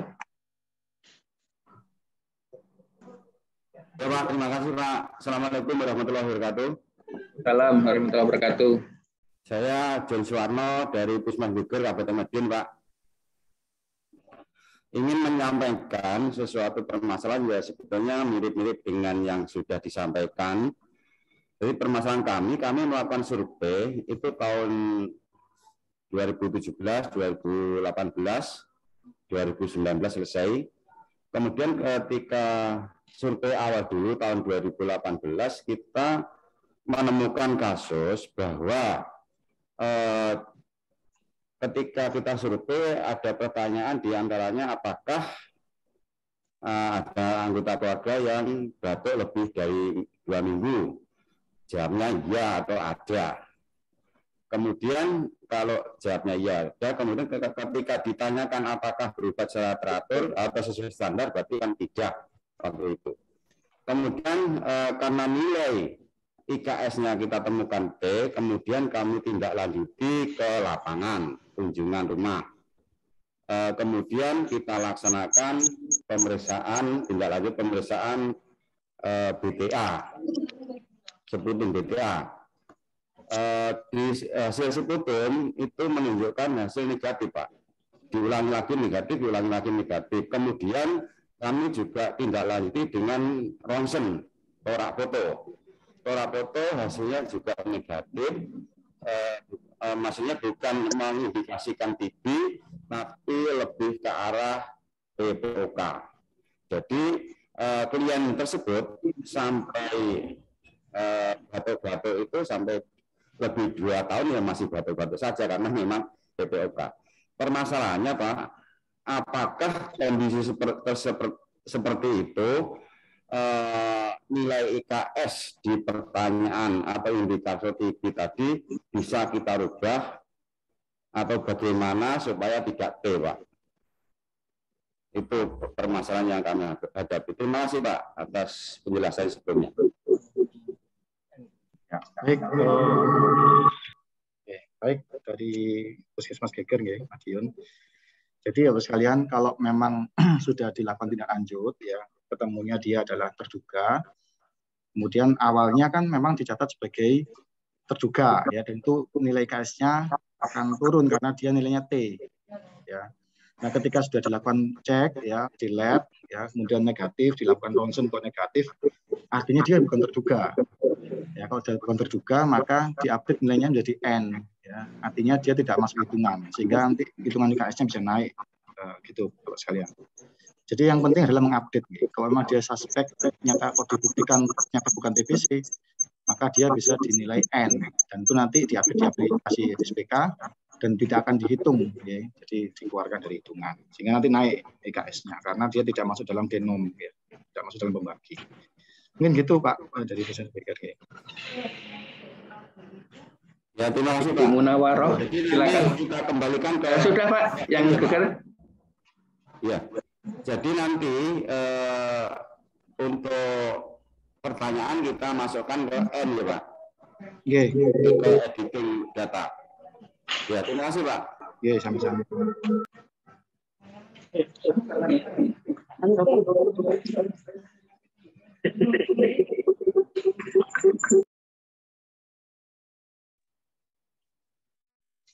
Assalamualaikum.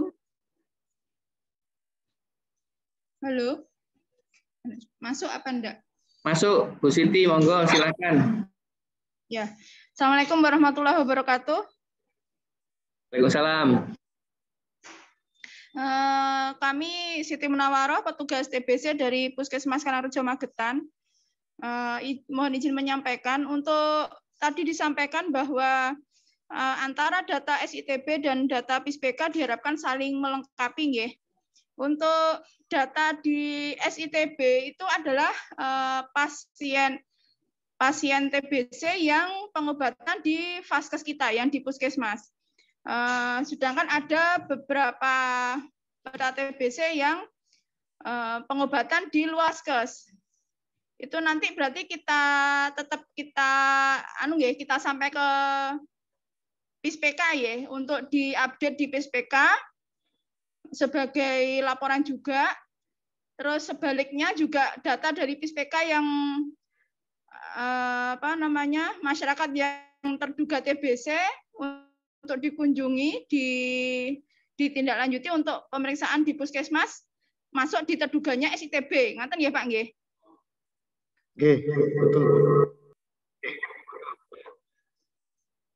Ya, karena ada beberapa penderita TBC yang pengobatan di luar puskesmas itu ada yang saat ini melalui rujukan BPJS mungkin bisa kita lacak, tapi untuk yang pengobatan TBC di luar vaskes tanpa rujukan, jadi yang ke spesialis paru atau ke klinik yang tanpa rujukan BPJS saat ini memang masih di luar pantauan. Jadi kalau mungkin istilahnya kan itu data lama ya, PISPK kita 2017, jadi mungkin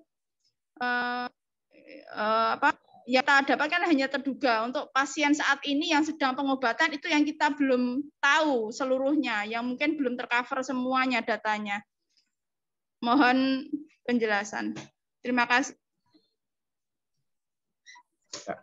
Oke, matur nuwun. Jadi ini nanti pentingnya kita nanti kolaborasi ya. Jadi memang nanti ada saling sinkron antara PISPK dan SITB. Tadi saya sempat singgung bahwa mungkin ada mereka yang dia terdiagnosis standar ya, tapi tidak ada di SITB ya, atau nggak ada di SITB-nya puskesmas maksudnya gitu ya. Nah ini nanti yang menjadi catatan, apakah memang dia berobatnya di luar puskesmas. Kalau bisa telusuri ternyata betul dia berobatnya di yang lain ya selain puskesmas. Prinsipnya tidak ada masalah, berobat dimanapun asalkan standar. Apalagi kalau misalnya mereka berobat di klinik atau di rumah sakit dengan puskesmas. Ini lebih bagus lagi ya. Artinya sudah bisa terpantau bahwa mereka sudah menerapkan DOTS ya, kemudian menerapkan perobatan sesuai dengan standar dengan program yang bagus. Nah, masalah nanti bisa dimasukkan dalam PISPK sebagai capaian. Nanti akan diupdate lagi ketika dia sudah sembuh ya, nanti kita bisa update datanya menjadi Y. Nah itu akan bisa, karena memang data PISPK ini tidak data statis ya, ada kondisi. Jadi artinya kondisi IKS yang dibaca di tahun 2018 itu juga nanti harus terupdate juga di tahun-tahun saat ini. Artinya data saat ini, PISPK saat ini juga menunjukkan data saat ini ya, bukan data masa lalu. Betul Pak Agus nggih? Jadi makanya itu pentingnya update ya, pentingnya update. Mungkin di tahun 2018 dia bukan terduga gitu ya saat dilakukan kunjungan. Tahun 2022 ternyata dia terduga. Nah, berarti kan ada perubahan kondisi kesehatan di keluarga tersebut. Itu yang kemudian ketika itu kita potret sekarang, ini harus menunjukkan kondisi sekarang, bukan kondisi masa lalu gitu, oke. Makanya harus sering diupdate sekalian. Jadi itulah pentingnya kenapa ada sinkronisasi bridging antara SITB dengan PISPK tadi sudah disinggung dan sudah diusulkan oleh salah satu hadirin tadi. Ini yang menjadi tindak lanjut nanti dari Pak Agus dan sudah disampaikan tadi bahwa akan ada bridging ya, sehingga nanti teman-teman tidak sulit untuk melakukan input data di dua sistem yang berbeda. Sehingga misalnya ketemu di PISPK gitu ya, di PISPK ketemu tadi yang saya contohkan misalnya ini harapannya seperti itu sih. Misalnya ketemu suspek di PISPK itu bisa masuk ke TB03-nya SITB gitu ya. Itu akan lebih mudah nanti teman-teman. Misalnya kalau dia sudah berkemudian sembuh, maka akan terupdate sendiri di PISPK. Ya, nilainya yang angkanya T menjadi Y. Oke, matur nuwun seperti itu. Menjawabin. Ada yang belum terjawab mungkin? Dari DKK Surabaya, silakan. Iya, matur nuwun Bapak. Saya dari Surabaya. Dari pengalaman selama ini, ketika kita sudah melakukan intervensi dan updating data di aplikasi PISPK, dalam IKS keluarga memang terlihat perubahan, Bapak. Tetapi di IKS secara global yang di tingkat kelurahan, datanya itu belum berubah, bahkan sampai ada yang 4 bulan sebelum berubah.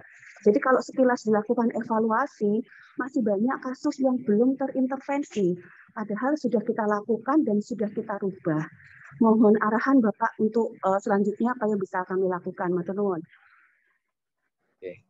Matur nuwun, ini tadi Pak Agus yang jawab. Pak Agus. Oke, terima kasih. Untuk perubahan IKS, Bu, atau perubahan indikator TB, atau perubahan nilai IKS atau perubahan indikator TB ya, Bu? Perubahan nilai IKS secara global. Ketika TB ini kita lakukan intervensi, pasti kan akan mempengaruhi capaian globalnya kan ya Bapak ya. Jadi TB secara umum gitu. Jadi tingkat kelurahan itu ada 12 indikator kan. Nah, indikator untuk TB di kelurahan itu belum berubah. Padahal kalau di IKS masing-masing keluarga itu sudah ada perubahan. Kalau yang IKS keluarga itu dalam waktu 1 kali 24 jam itu sampun saged berubah. Tapi kalau yang kelurahan kok dereng. Oke, terima kasih.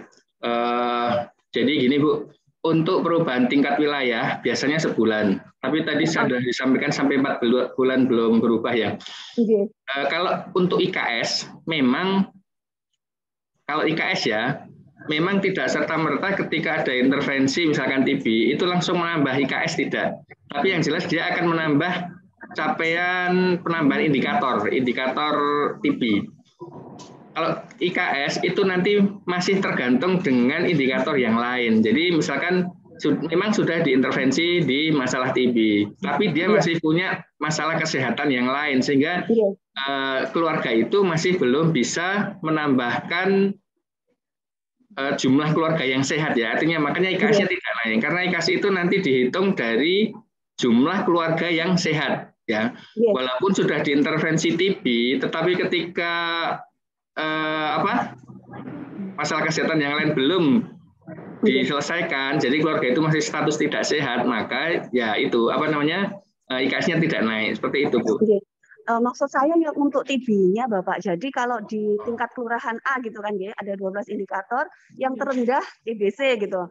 Maka kita lakukan supporting puskesmas, ayo ndang diintervensi, ndang di update. Nah itu sudah dilakukan, tapi nanti misalnya bulan kemarin capaian TBC-nya cuma 35%. Nah setelah kita intervensi itu pun sampai 1 bulan tetap 35%. Oke, nanti mungkin bisa dicek ya Bu. Jadi dicek di raw datanya oleh teman-teman di PISPK, dicek raw datanya supaya nanti yang masalah masih nama-nama keluarga atau anggota rumah tangga yang bermasalah tadi statusnya apa? Masih T atau sudah berubah jadi Z, seperti itu Bu. Sebetulnya kalau yang di keluarganya sudah berubah sih. Tapi nanti misalnya Pak kami konsultasi lebih lanjut, Pak membawa satu contoh kasus gitu, diperkenankan ya Bapak Nggih. Nggih, monggo siap. Senang hati. Matur nuwun sangat Bapak Nggih, matur nuwun.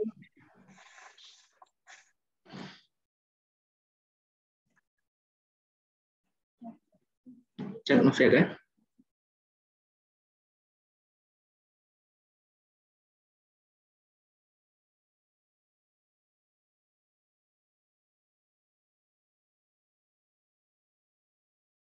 Yang mungkin ini yang perlu dijelaskan yang Sinta itu PKI monokromo, Pak. Bagus.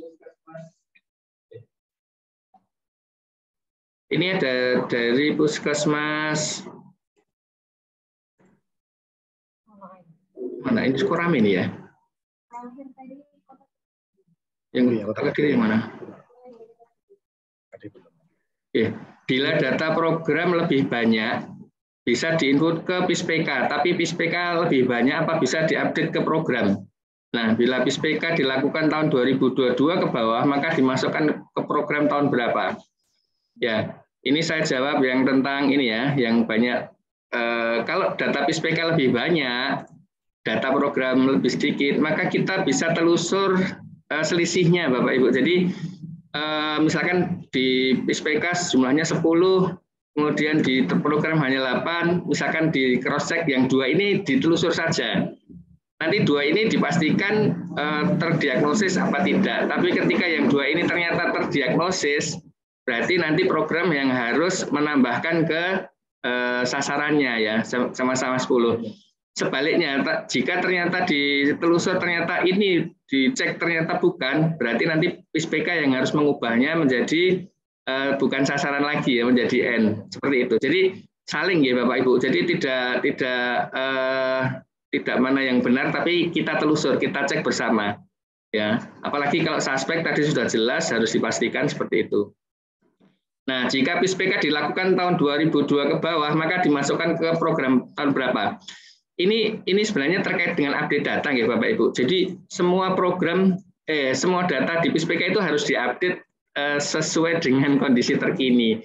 Kalau di PISPK itu kan berlaku pertanyaan itu untuk tahun berjalan ya. Jadi ketika tahun ini ditemukan batuk berdarah atau terdiagnosis itu tahun berjalan. Jadi kalau sudah tahun 2002 sebelum tahun 2022 misalkan, berarti itu memang harus dicek ulang kembali untuk diupdate. Apakah misalkan dulu batuk 2 minggu, apakah masih batuk 2 minggu atau dulu sudah berobat selesai atau gimana, nanti baru data itu kita bisa sinkronkan dengan datanya program. Mungkin itu. Mungkin ada tambahan, Pak Awit. Ya, lanjut ya dari Ibu Sinta. Oh, sudah, yang mana? Oh, ini Puskesmas Sukorame ya. Yang atas ini. Ini Sinta. Ini tadi ya sudah. Ya. Sekarang ini. Ya, ini untuk Bu Sinta dari Wonokromo. Untuk membaca data dari Rodata, misalnya untuk pertanyaan rokok, di Rodata T, itu membacanya apakah tidak merokok atau seperti yang T di rumus T nilai 0. Oh, ini tentang indikator merokok ya. Pertanyaannya itu Bapak Ibu dibalik kalau di merokok. Apakah tidak ada yang merokok? Jadi jawabannya sama. Kalau Z itu bagus, nilainya 1, kalau T 0. Jadi pertanyaannya, apakah ada anggota keluarga yang tidak merokok? Ya, pertanyaan dibalik. Sehingga nilainya bisa sama. Kemudian dari Puskesmas Sukorame, apakah memungkinkan update data hasil pengobatan bisa disinkronkan juga dengan INM? Soalnya setiap bulan kami mengisi hasil pengobatan di sana. Nah, sebenarnya untuk sinkronnya itu tergantung Bapak Ibu, karena di sisi aplikasi belum bridging. Tapi kalau mau disinkronkan, berarti sinkronkan sama halnya dengan mensinkronkan dengan data program. Kalau ada INM lagi, nanti kita memang sekalian bisa mensinkronkan beberapa data ya, INM, program, dan PISPK. Ya, atau juga bisa INM mengambil datanya program ataupun data PISPK ketika data program dan data PISPK sudah sinkron, seperti itu. Ada lagi ya. Oh, ini dari Bu Indah Promkes. Izin bertanya di Rodata untuk pertanyaan diagnosis ODGJ dia T, dan seharusnya di pertanyaan minum obat teratur dijawab N. Karena tidak terdiagnosis ODGJ, tetapi ada keluarga yang tidak ada jawaban atau kosong, apa itu mempengaruhi capaian? Ini maksudnya gimana ya? Bentar. di raw data untuk pertanyaan diagnosis ODGJ T berarti tidak terdiagnosis. Sorry. Atau mungkin bisa dijelaskan Bu Indah?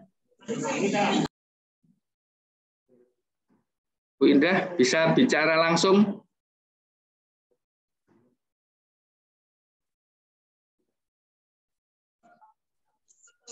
Bu Indah.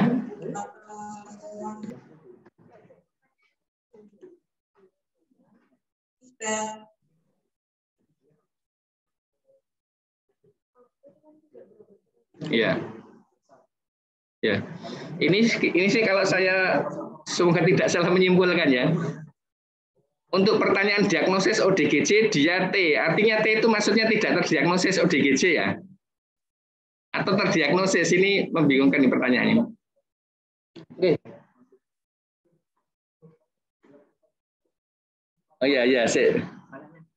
Ini, enggak, Bu Indah, halo, cek. Ini yang dimaksud seperti apa?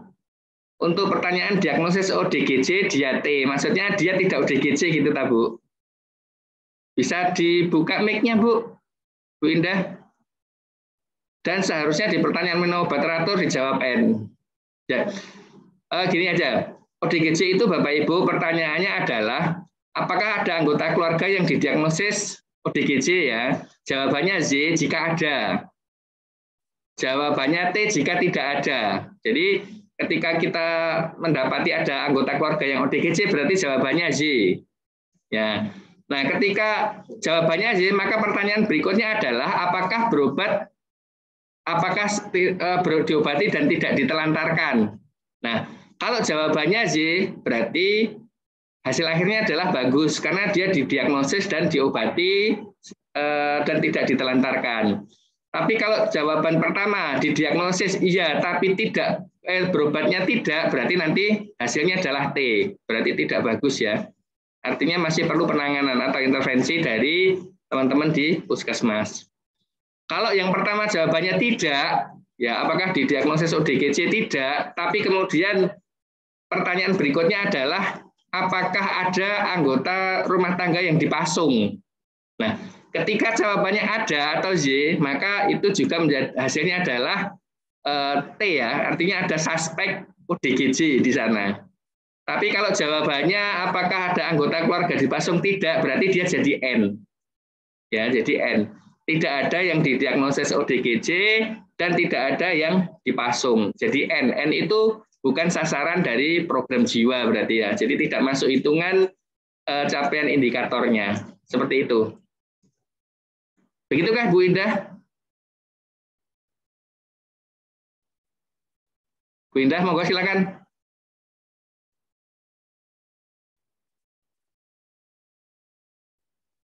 Tidak ada suaranya Bu Indah. Oke, dilanjut aja nih ya. Dari PKP DP Sumeneb.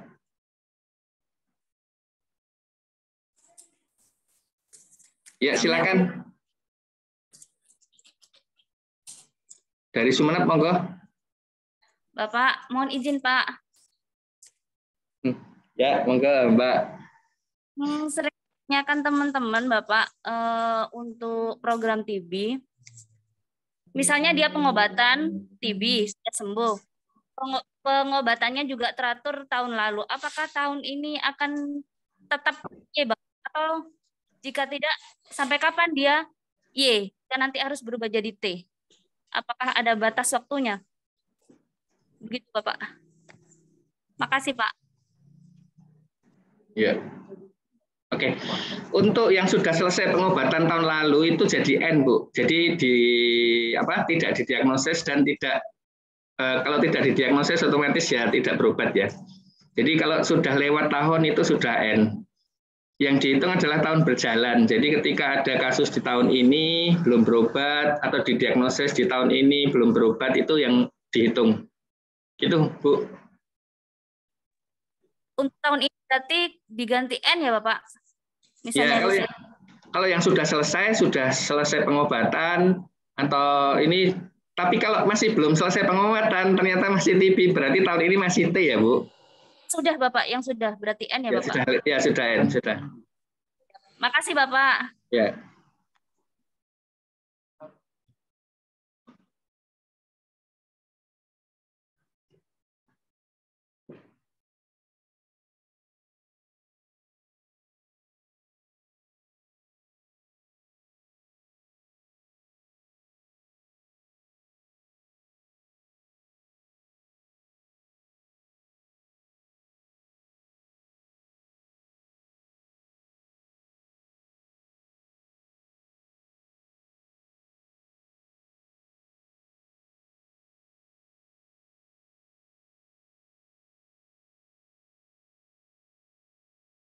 Ini ada lagi ya, merokok. Intervensi untuk kasus merokok, apakah jika pasien tersebut masih merokok, namun petugas hanya memberi edukasi untuk berhenti merokok, bagaimana, apakah status di IKS-nya bisa diganti atau tetap? Juga untuk kasus JKN, jika sasaran tersebut hanya diberi edukasi, namun belum ada perubahan menjadi peserta JKN. Oke. Bapak Ibu, untuk intervensi, namanya intervensi ya, itu adalah dihitung yang sudah menghasilkan. Jadi kalau belum menghasilkan, kita belum anggap sebagai bentuk intervensi. Ya, jadi yang merokok harus sudah tidak merokok dulu, baru bisa dirubahkan di aplikasinya. Ya, supaya kita tahu bahwa dia sudah berhenti merokok. Selama dia masih merokok, berarti dia masih bermasalah. Artinya dia tetap T, walaupun sudah diberitahu berapa kali juga belum ada perubahan, berarti dia masih tetap T ya. JKN juga begitu. Ya, nah ini pentingnya sebenarnya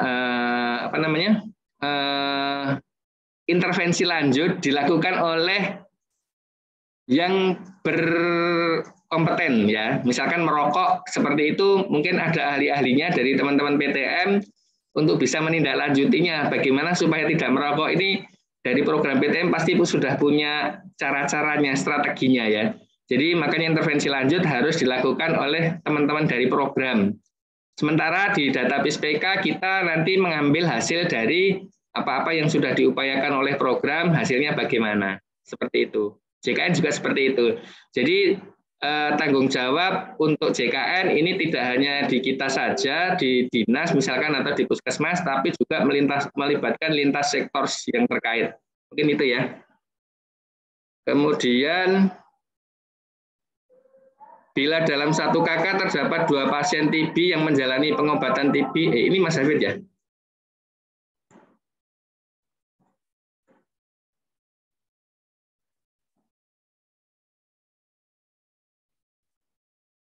Ini. Bila dalam satu KK terdapat 2 pasien TB yang menjalani pengobatan, salah satunya DO dan satu lagi sembuh, indikator lain aman, kesimpulan penghitungan skor masuk ya atau tidak.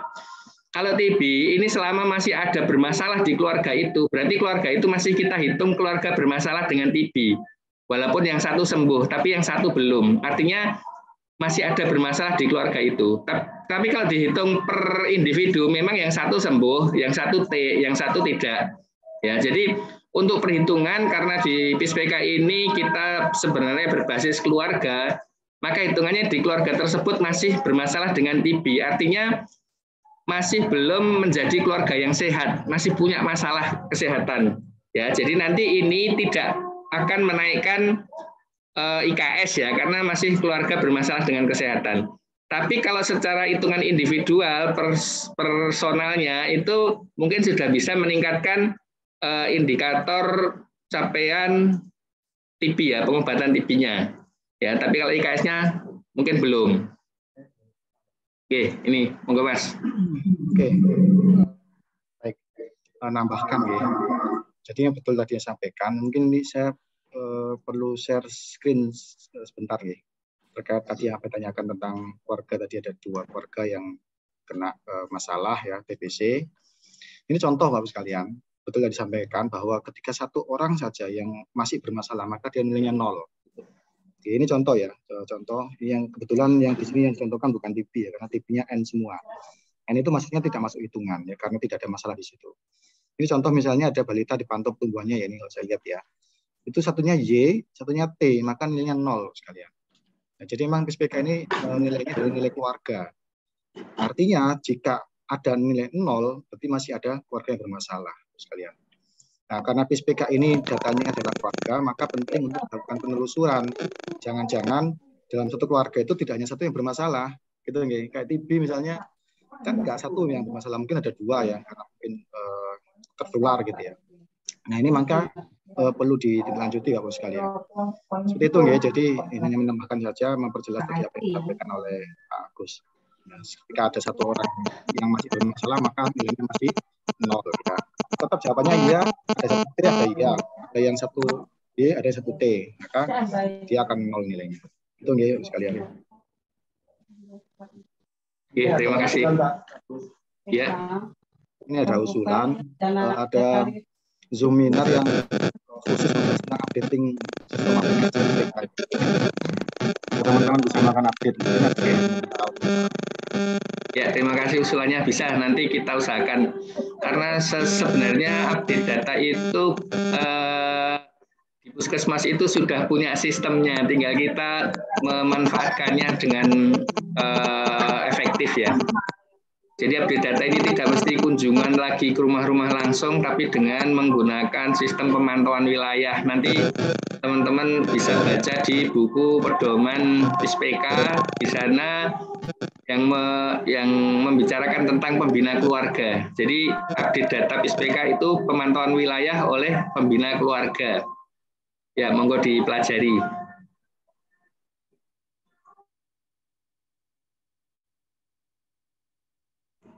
Sudah cukup nggih Bapak Ibu? Monggo kalau ada yang mau raise hand.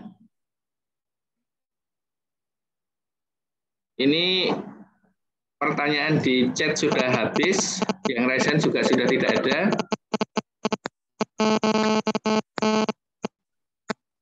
Ya. Oh, ini ada ini, siapa ini? Pak War lagi, Pak War, monggo. Ya, selamat yang terakhir Pak, mungkin pertanyaan terakhir ini mengenai angka Pak. Sebetulnya di Puskesmas kami itu sudah melakukan intervensi, sudah melakukan update data, tapi di angka indeksnya itu tidak berubah sama sekali. Ini sampai biar bisa berubah angkanya itu sampai harus berapa unit yang harus diupdate begitu Pak. Terima kasih Pak, matur suwun. Oke, terima kasih Pak. Untuk berapa-berapanya sebenarnya tergantung ya. Kalau kasusnya banyak, berubah 1 itu mungkin perubahannya tidak kentara ya Pak, dari 0, berapa gitu. Tapi kalau kasusnya sedikit, berubahnya mungkin lebih kentara. Jadi tergantung dari total kasusnya ya Pak. Kalau banyak mungkin perubahannya sedikit. Tapi kalau memang ternyata belum berubah juga, memang di sistem aplikasi PISPK ini update-nya tidak kita biasanya butuh waktu 1 bulan untuk bisa merubah datanya. Tapi kalau misalkan belum berubah, mungkin ya ada keterlambatan update dari pihak pusat ya di aplikasinya. Itu Pak. Oke. Jadi kalau misalkan tidak ada berubah itu mungkin faktor banyaknya kasus sehingga ketika terjadi perubahannya sedikit itu tidak mendongkrak atau memang di aplikasinya belum 1 bulan sehingga belum diupdate. Terima kasih Pak. Oh ya, terima kasih Pak. Terima kasih.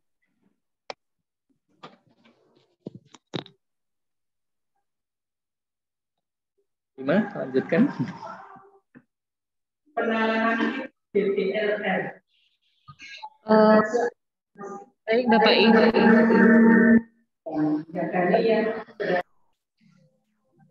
Ya.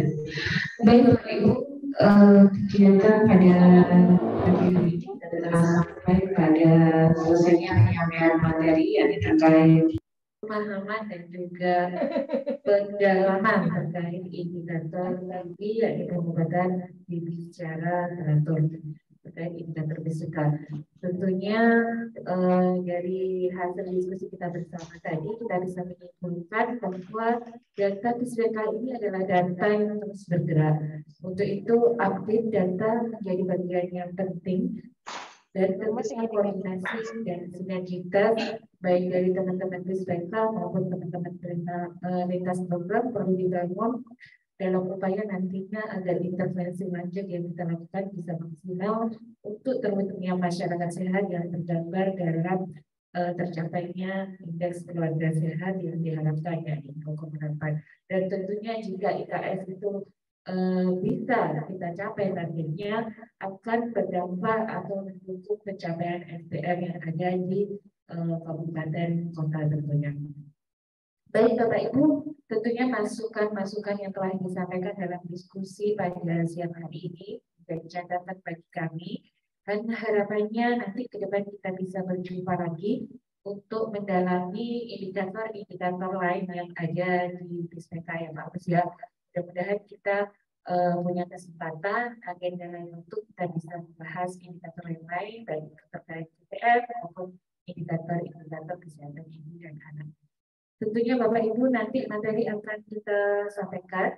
Namun sebelum acara ini kita akhiri, mohon berkenan kepada seluruh peserta yang hadir secara online untuk on-kan kamera karena pada sesi terakhir ini mohon izin agar kami dokumentasikan.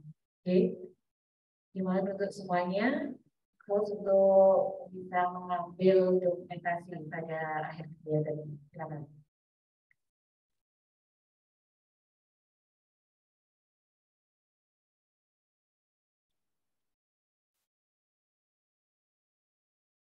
Oke, di layar 1. Oke, layar 2. Masih banyak yang belum membuka sepertinya.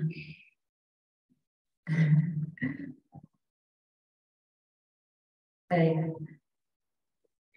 Ya. Terima kasih Bapak Ibu atas perhatiannya. Mudah-mudahan apa yang kita sampaikan pada siang hari ini bermanfaat untuk kita semua, dan kami mohon maaf karena memang hari ini hari Jumat dan waktunya memang cukup pendek, tapi mudah-mudahan hari ini kita bisa maksimal memahami indikator tinggi dalam kaitannya dengan program SPK. Terima kasih atas perhatiannya. Kami mohon maaf atas segala kekurangan dan Assalamualaikum warahmatullahi wabarakatuh.